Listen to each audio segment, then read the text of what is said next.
Welcome to soul tarot guidance 1111। যারা art সাইনের ভিউয়ার্সরা দেখছো, আর্ট সাইনের ভিউয়ার্সদের পার্টনারের কারেন্ট ফিলিংস 15ই মে থেকে 31 মধ্যে আর্ট সাইনের পার্টনারের কারেন্ট ফিলিংস দেখে নেব। ফার্স্ট কার্ড কি আসছে, ডিভাইন প্লিজ গাইড। আর্ট সাইনের পার্টনাররা কিন্তু প্রচণ্ডভাবে স্যাড এনার্জিতে থাকবে, ডিসঅ্যাপয়েন্টমেন্টের এনার্জিতে থাকবে, 5 অফ কাপসের এনার্জি। সে কিন্তু কোনোভাবেই তোমার ভালোবাসাটা নিতে চাইছে না এবং সে ভীষণভাবে সে ফিরেও দেখছে না তোমার দিকে। সে মুখ ফিরিয়ে রয়েছে, মুখ নিচু করে রয়েছে।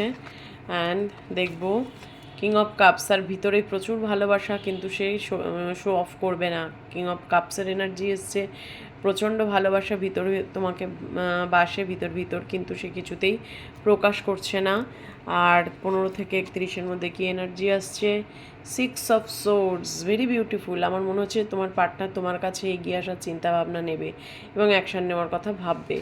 এখানে আমরা দেখতে পাচ্ছি 3টে কার্ডের মধ্যে 2টো কার্ডই কাপসের এসছে, একটা সোর্সের কার্ড এসছে। সুতরাং বলতে পারি তোমার পার্টনার এই যে 15 তারিখ থেকে 31 তারিখের মধ্যে আর্ট সাইনের পার্টনাররা প্রচণ্ডভাবে ইমোশনালি ড্রন হবে এবং চিন্তা ভাবনা করবে কিভাবে তোমার সাথে কন্ট্যাক্ট করা যায়।